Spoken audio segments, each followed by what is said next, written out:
Bismillahirrahmanirrahim. Assalamualaikum warahmatullahi wabarakatuh. Rekan-rekan media yang kami banggakan, saya bersama Forum Komunikasi Pimpinan Daerah Provinsi Jawa Barat baru saja selesai melakukan video conference dengan 5 kepala daerah, yaitu Bupati Kabupaten Bogor, Wakil Wali Kota Bogor, Wali Kota Depok, Wali Kota Bekasi, dan Bupati Kabupaten Bekasi. Juga kami melakukan rapat ini bersama Pangdam Jaya dan Wakapolda Metro Jaya, karena seperti diketahui, Kota Depok, Kota Bekasi, dan Kabupaten Bekasi secara hierarki pertahanan keamanan ada di Pangdam Kodam Jaya dan Polda Metro.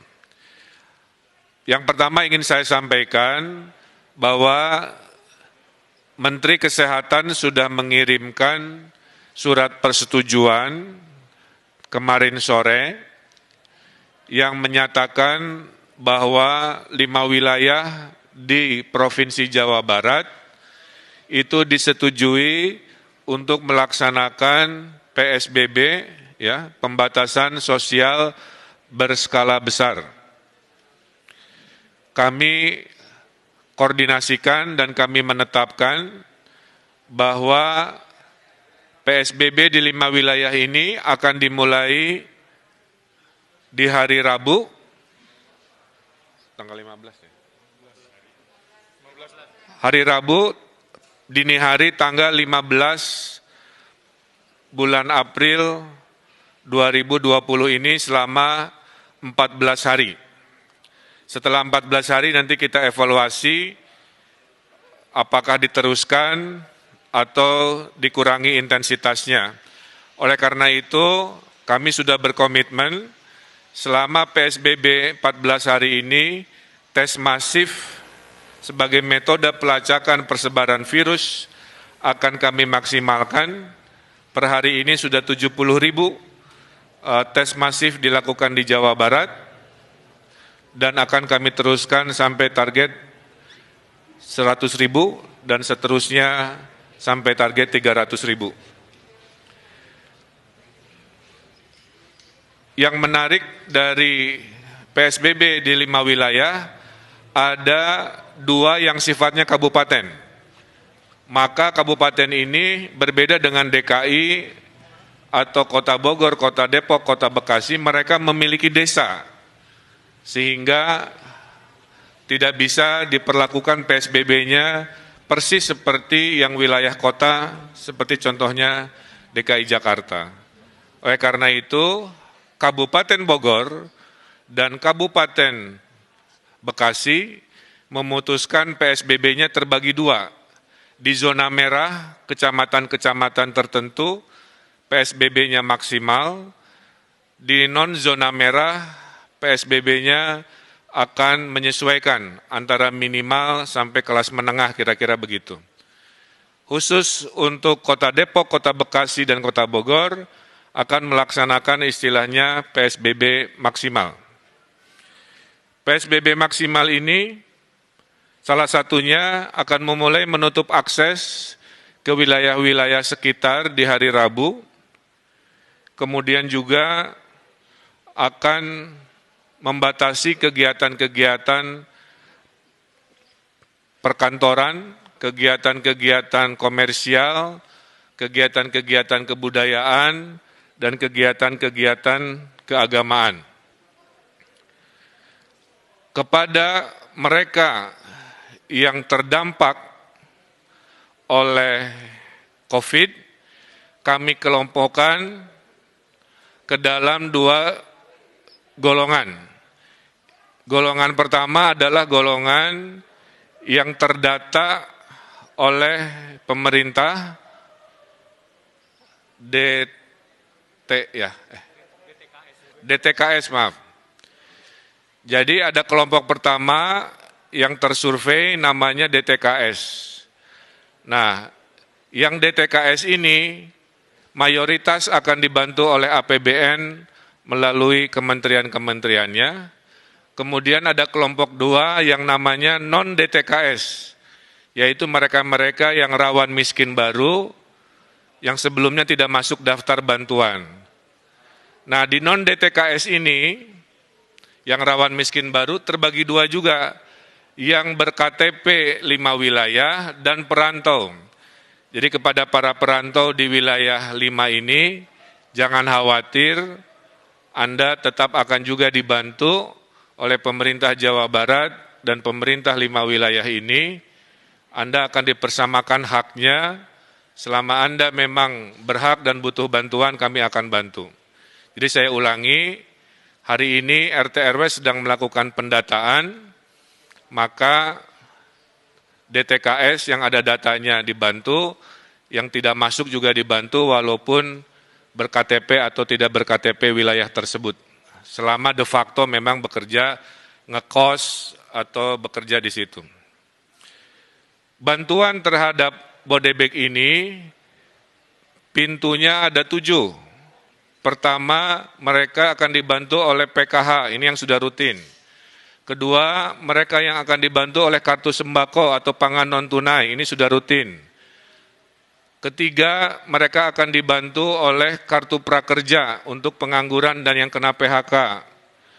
Keempat, mereka akan dibantu oleh Presiden lewat bansosnya 600.000 kali 3 bulan. Kelima, kalau di kabupaten mereka akan dibantu pertama kali oleh dana desa. Sekitar 20 dari 30 sampai 30% dana desa akan dipergunakan untuk membantu miskin baru karena COVID di desa. Yang keenam, baru dana sosial dari provinsi yang 500.000 kali 4 bulan. Itu sudah siap. Dan yang ketujuh, kalau masih kurang, akan diberikan oleh dana sosial dari kota kabupaten di 5 wilayah. Jadi para RT RW saya himbau untuk segera melakukan kajian ulang, mensurvei ulang, jangan sampai ada perantau karena alasan tidak berKTP di sana, tidak dihitung sebagai yang dibantu. Selama ekonominya memang susah dan perlu bantuan, itu perlu kita bantu. Tidak boleh ada orang warga Indonesia yang kelaparan di tanah Jawa Barat, siapapun itu insya Allah kami bantu. Bantuan itu datangnya bervariasi waktunya. Bantuan dari provinsi insya Allah di hari Rabu Kamis pada saat diberlakukan PSBB, bantuan sembako, logistik, dan tunai sudah bisa dikirimkan di daerah Bodebek. Menyusul seminggu kemudian menurut laporan bantuan dari pemerintah pusat. Kira-kira begitu, itu juga akan didistribusikan. Terakhir, dari sisi bantuan, Jawa Barat akan menghadirkan gerakan nasi bungkus atau disingkat Gasibu, ya, gerakan nasi bungkus Gasibu. Gerakan nasi bungkus ini adalah jika bantuan sosial yang jumlahnya 7 masih ada yang terlewat, ada orang-orang lapar di jalan, di RW-RW, minimal perutnya tidak kosong, akan ada dapur umum di kelurahan-kelurahan di 5 wilayah yang akan membagikan nasi bungkus kepada mereka yang kelaparan. Kami mohon, disinilah sila ketiga persatuan Indonesia kita harapkan, maka kepada mereka yang mampu menyumbang makanan atau nasinya atau apa, silahkan koordinasikan dengan RW masing-masing untuk membantu kesetiakawanan sosial kepada mereka yang mungkin tidak termasuk atau terlewat oleh bantuan formal dari pemerintah. Jadi di Jawa Barat insya Allah dijamin tidak ada mereka yang berkesusahan yang tidak dibantu oleh bantuan pemerintah baik formal maupun non-formal. Oleh karena itu kami sudah perintahkan semua RW di Jawa Barat khususnya di wilayah PSBB ini untuk mendeklarasikan sebagai RW siaga. RW siaga yang melaporkan mereka yang perlu dibantu, RW siaga yang melaporkan jika ada kedatangan tamu yang perlu diwaspadai, dan RW siaga yang mendata dengan seadil-adilnya data. Nah, terkait sanksi, perbedaan PSBB dengan sebelumnya, sebenarnya hampir sama, bedanya dulu tidak ada sanksi. Dengan adanya PSBB, maka aparat hukum diberi kewenangan memberikan sanksi. Nah, sanksinya kami serahkan kepada wali kota dan bupati, menyesuaikan dengan kebijakan diskresi dari wali kota bupati. Nah, termasuk yang ojol juga tadi, ya, itu diserahkan kebijakannya apakah boleh narik penumpang atau tidak, hanya barang saja itu kita serahkan kepada wali kota dan bupati. Dan kepada pabrik-pabrik yang masih buka, sudah kami arahkan, tolong di SK-kan mana industri-industri yang masuk strategis dan boleh dibuka, dan mana yang harus tutup dulu. Bagi yang akan dibuka, diwajibkan memberikan rasa aman. Jadi pabrik industrinya harus melakukan tes masif juga kepada karyawannya.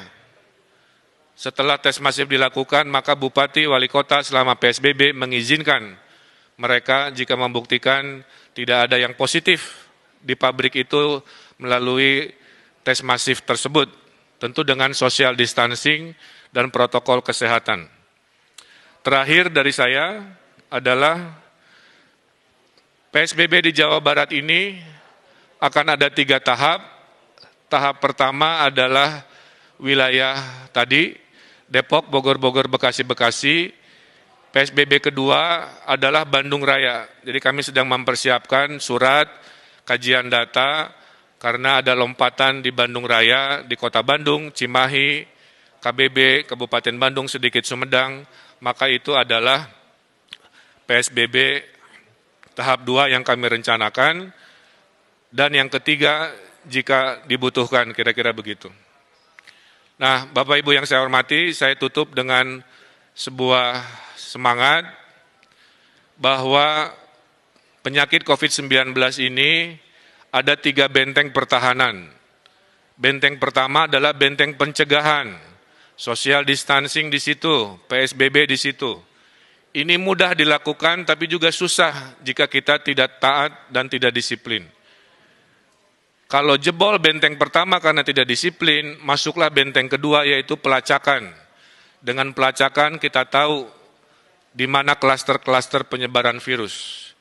Kalau pelacakan gagal dan jebol, baru benteng terakhir yang kita punya yaitu benteng perawatan terhadap mereka yang sakit. Nah, saya berharap warga Jawa Barat jangan sampai COVID-19 ini langsung membobol benteng pertama, kedua langsung lompat ke benteng ketiga, di mana orang-orang sakit ini menjadi banyak dan kapasitas kita menjadi terbatas dan akhirnya kita mengalami kerepotan.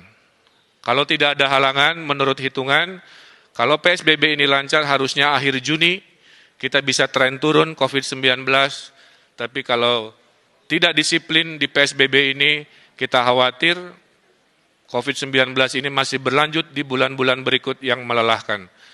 Dan saya juga menghimbau kepada TNI Polri untuk memberikan tindakan tegas kepada provokator-provokator selama PSBB ini, baik provokator dengan berita bohong di media-media sosial maupun vandalisme-vandalisme yang mengajak anarkis, itu juga sudah dilakukan tindakan-tindakan yang tegas. Mudah-mudahan dengan kekompakan, dengan kebersamaan, dengan ketaatan, insya Allah kita pasti menang melawan COVID-19 ini. Saya kira itu pengantar dari saya. Saya persilahkan jika ada 1-2 pertanyaan.